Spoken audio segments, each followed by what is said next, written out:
Kalau kita mempunyai keyakinan Allah itu maha mengabulkan doa, maha itu luar biasa. Maha mengabulkan doa, tidak mungkin ingkar. Cuma kadang-kadang kenapa doa kita belum dikabulkan?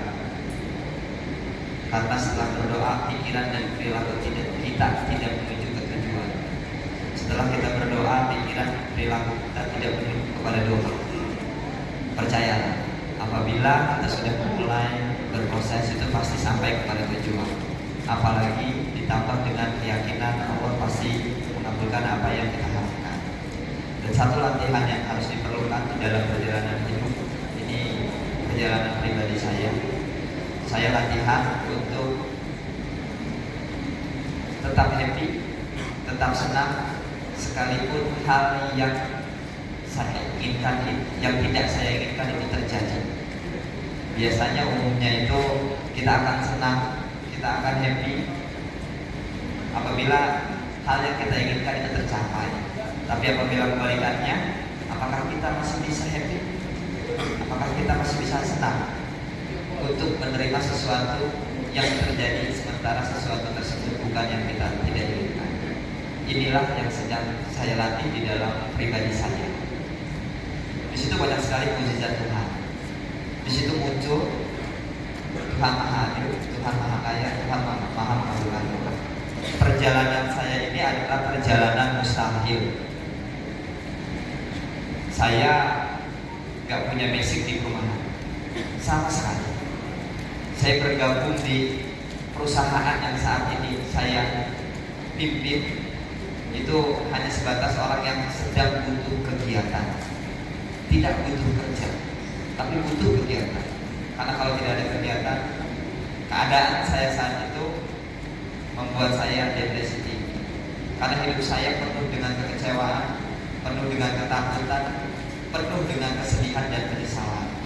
Ternyata itu adalah penghalang kita terhadap Tuhan. Itu yang dinamakan hijab atau kotoran hati. Nah, saya butuh menghilangkan itu. Caranya adalah dengan banyak kegiatan. Bengong sedikit, pikiran saya kembali ke penyesalan, kesedihan, kecewa, kembali ke sana. Maka begitu diterima di perusahaan yang saya pimpin saat ini, saya sangat bersyukur. Disitulah saya mulai mempunyai kegiatan bersih-bersih kantor, dapur, kamar mandi, ngelap meja, bikin kopi, bahkan mencuci motor dan mobil karyawan yang terparkir di perusahaan. Dan ternyata kebesaran Allah itu ada, tidak butuh waktu lama. Alhamdulillah, 1 tahun bekerja saya menjadi direktur salah satu perusahaan di usaha kuliah.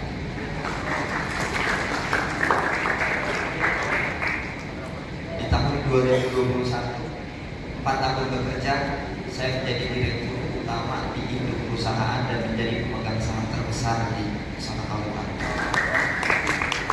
Nah, di situ membuktikan tidak ada yang mustahil apabila Tuhan mengizinkan. Yang punya segalanya saya yakin itu Tuhan. PR buat kita, bagaimana meyakinkan yang punya agar kita dipercaya, dititipkan. Apa sih yang ingin dititipkan di dunia? Apa sih yang kita inginkan? Kita dititipkan sesuatu oleh Tuhan. Tidak lain 3: harta, tahta, jabatan, dan pasangan yang sesuai keinginan kita.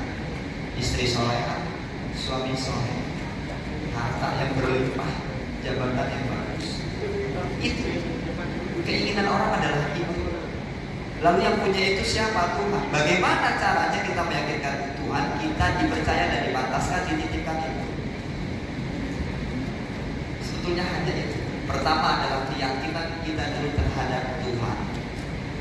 Tuhan itu maha segalanya, gak ada yang mustahil atas izin. Yang pertama adalah itu. Yang kedua, bagaimana caranya kita membuat Tuhan senang? Saya sekarang mau bertanya, sebelum kita ke materi bisnis, saya mau bertanya kepada teman-teman semua.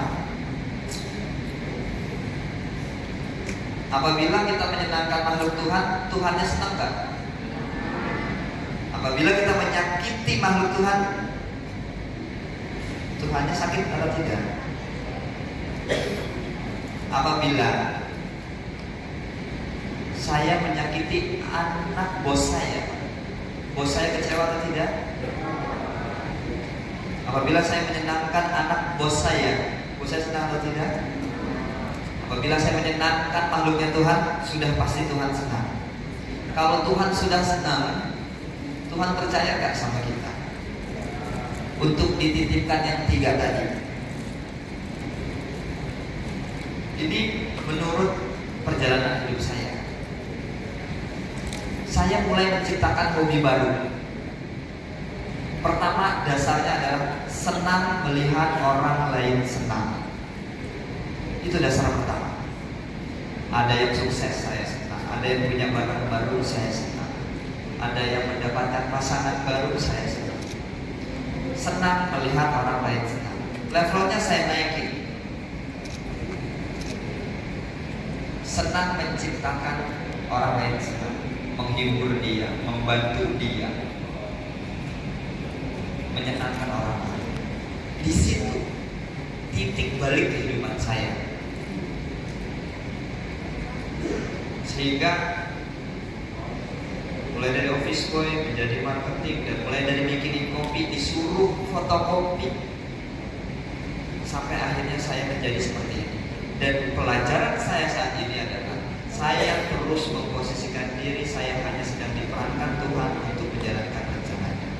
Agak yang tahun 2017 sebagai office boy, orang yang gak punya apa-apa, saat ini pun saya sedang latihan untuk tidak punya apa-apa, karena semuanya dengan izin Tuhan dan semuanya dengan Tuhan. Itulah secara spiritual perjalanan kehidupan saya. Lalu bagaimana karir saya bisa melesat? Tentunya ini adalah bagian dari rencana Tuhan, dan Tuhan mengizinkan ini semua. Tuntutan panggilan untuk berbagi ilmu Allah kepada makhluk Allah memaksa saya untuk selalu berpikir materi dan berpikir lebih akademik. Saudara-saudara semua, saya hanya lulusan SMA. Kadang-kadang saya minder tampil di depan orang-orang, tapi saya siap untuk berbagi ilmu yang Kau berikan kepada orang-orang. Di situ saya dipaksa untuk gimana caranya menyampaikan sebuah materi bisnis agar sederhana dan mudah dipahami. Oh, ternyata di dalam perjalanan bisnis saya dapat menyimpulkannya. Selama ini saya berjalan bisnis di dunia properti menggunakan salah satu niat. Keuntungan saya adalah menguntungkan orang lain. Pada akhirnya keuntungan akan hadir kepada saya. Loh, kok bisa? Kayaknya gak nyambung deh Mas Angga. Masa keuntungannya menguntungkan orang lain, sementara di dalam bisnis untung itu kan wajib? Betul. Kalau saya sudah niat keuntungan saya adalah menguntungkan orang lain, saya akan dipaksa membuat produk terbaik. Contoh di perumahan subsidi, saya dipaksa untuk membeli tanah yang lebih mahal karena pengen menyajikan lokasi yang terbaik, yang strategis. Konsekuensinya harga tanahnya lebih mahal. Yang kedua, saya akan menyediakan bangunan terbaik, saya akan menyediakan layanan terbaik. Sekarang kalau semuanya sudah terbaik, kira-kira barang dagangan kita laku atau tidak? Kalau barang dagangan kita laku, kira-kira untung atau tidak? Itulah pada akhirnya keuntungan akan hadir kepada kita. Dengan niat keuntungan saya adalah menguntungkan orang lain, maka kita akan dipaksa menciptakan barang dagangan kita yang terbaik. Dan pada akhirnya kita akan masuk ke psikologi konsumen. Konsumen itu egois, maunya murah dan bagus. Tapi kalau saya sama-samanya egois dengan konsumen, barang dagangan saya gak akan laku. Kalau saya pengen barang dagangannya dibeli oleh konsumen, penuhi keinginan konsumen, ikuti egoisnya konsumen, murah dan bagus. Ternyata nyambung dengan niat saya.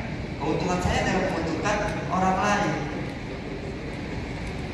Saya akan menjanjikan barang terbaik, pelayanan terbaik, lokasi terbaik. Harganya murah nggak? Murah kan perumahan subsidi. Harganya tidak boleh melebihi ketentuan yang sudah diatur oleh pemerintah. Konsekuensinya untung saya kecil, nggak apa-apa. Kalau lokasinya bagus, nah ini perumpamaan. Saya menjalankan bisnis seperti ini. Nanti pada akhirnya kita berbicara tentang pengembangan bisnis. Tapi saya mulai dari sini. Saya pusing. Yang membuat pusing karena bisnis proses kita berjalan lambat. Kalau kita tidak mau ketemu macet, berarti kita jangan ketemu malas, jangan ketemu pusing, dan jangan ketemu bisnis proses yang lambat. Berarti bisnis prosesnya harus cepat, perputarannya harus cepat, agar kita ketagihan menjadi pengusaha. Gimana caranya bisnis proses kita harus cepat? Tadi, menyajikan barang yang terbaik. Kita harus berani tampil beda. Saya pernah mendengar Iwan Sunito berbicara, jangan bersaing. Kalau bersaing itu ikut-ikutan orang lain.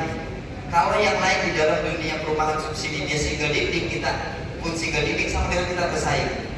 Makanya keuntungan saya pangkas 20 juta, sisa 20 juta. 20 juta lagi saya alokasikan ke belanja tanah yang lokasi strategis, saya alokasikan ke infrastruktur dan mutu bangunan, saya alokasikan ke biaya promosi. Sehingga 1000 unit saya dapat habis dalam waktu 6 bulan. Kenapa? Karena lokasi perumahan saya dengan harga sama, lokasinya lebih strategis, belanja tanahnya lebih mahal, Mas Angga. Gak apa-apa, kan sudah saya anggarkan dana 20 juta. Lalu sebelum bangun rumah saya infrastruktur duluan, tamannya saya bagusin. Konsumen kan tidak hanya ingin rumah, tapi ingin fasilitas. Tapi di rumah subsidi nggak ada itu. Karena saya tidak mau bersaing, saya sajikan itu. Karena saya melihat di sebelah tidak menyajikan itu, di bisnis saya sajikan itu. Dan di situ, di sebelah 1000 unit 4 tahun dapat 40 miliar. Karena untung per unitnya 40 juta, 40 tahun. Saya per unit 20 juta, 1000 unit 20 miliar 6 bulan. 1 tahun saya sudah 40 miliar, 4 tahun saya 160 miliar. Nah, keuntungannya tidak hanya uang. Tadi Mbaknya berbicara jaringan, pasti dapat. Pasti mitra. Pengembang adalah bank. Bank pasti akan melihat kita. Ini penjualannya cepat. 4 tahun sudah ada 8 proyek. Kasih dia rating platinum. Dikasih kemudahan-kemudahan di dalam pembiayaan kredit, di dalam bisnis proses. Itu dari bank. Belum pemerintah. Ini cepat siapa? Kunjungi perumahannya. Begitu perumahannya dikunjungi, ini tim marketing pasti HP kameranya gampang tertuju ke situ, dan itu jadi postingan konten. Yang ketiga, kepercayaan. Ini paling tinggi. Konsumen akan milih kalau mau beli rumah di situ saja, karena dia 4 tahun sudah dapat unit, daripada yang ini 1000 unit 4 tahun belum habis-habis.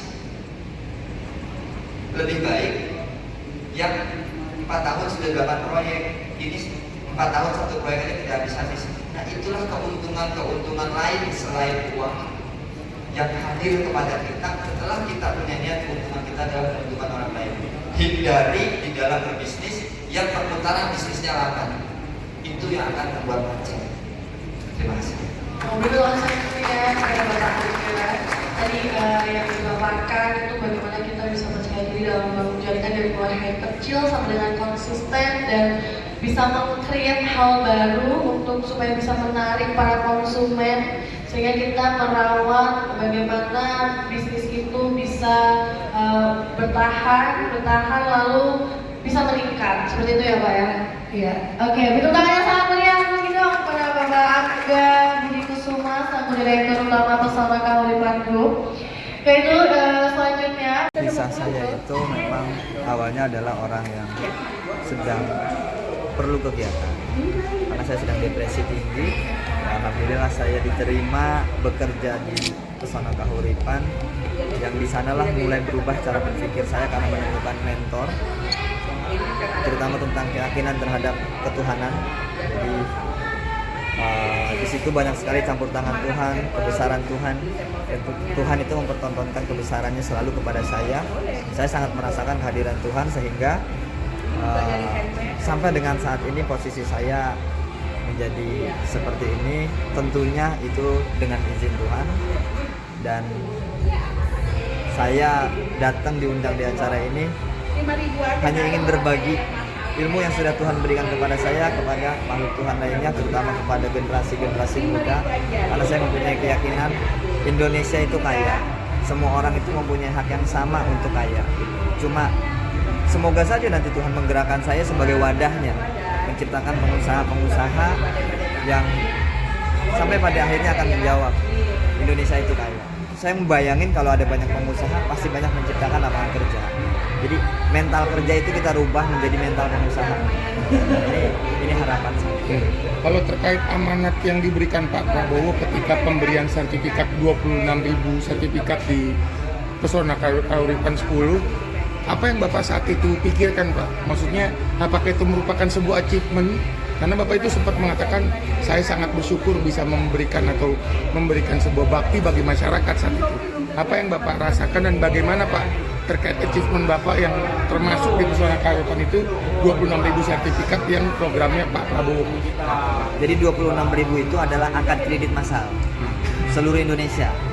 Nah ini saya dipilih menjadi tuan rumah, lalu dihadiri oleh Pak Presiden. Tentunya sebuah kebanggaan dan saya merasa itu hal tak terduga Pak Prabowo sampai hadir. Bahkan ada satu momen yang membuat saya ini luar biasa. Disitulah saya menilai Allah sedang mempertontonkan kembali kebesaran. Tiba-tiba seorang presiden memberikan penghormatan, ini hal yang luar biasa buat saya. Di situ memotivasi saya untuk menciptakan pengusaha-pengusaha yang bisa mengangkat levelnya, mengangkat derajatnya, dan memotivasi saya untuk oh ya udah di dalam usaha saya kualitas dan mutunya akan saya tingkatkan. Karena saya nggak mau bikin malu presiden. Harapan ke depan Pak sebagai salah satu bisa dibilang businessman of the year ya di tahun 2024 sampai sekarang di 2025 sampai 26.000 akad massal ya untuk tahun ini khusus achievement ini seperti apa ke depan Pak? Ke depan saya tadi tidak ada yang lain yang saya pikirkan adalah semata-mata hanya untuk orang, karena saya berangkat dari hal mustahil. Saya ingin mengajak siapa yang mau untuk mendapatkan hak yang sama dari keadilan Tuhan. Setiap orang itu punya hak yang sama untuk kaya. Kita buktikan Tuhan itu maha adil. Nah ini ke depan saya hanya untuk orang lain, karena saya merasa untuk diri saya sudah cukup. Ya, semoga aja doain agar dapat dimampukan oleh Allah, sehingga ya dapat bermanfaat untuk bangsa Indonesia. Siap. Terima kasih banyak Pak Dirut, sukses terus ya Pak.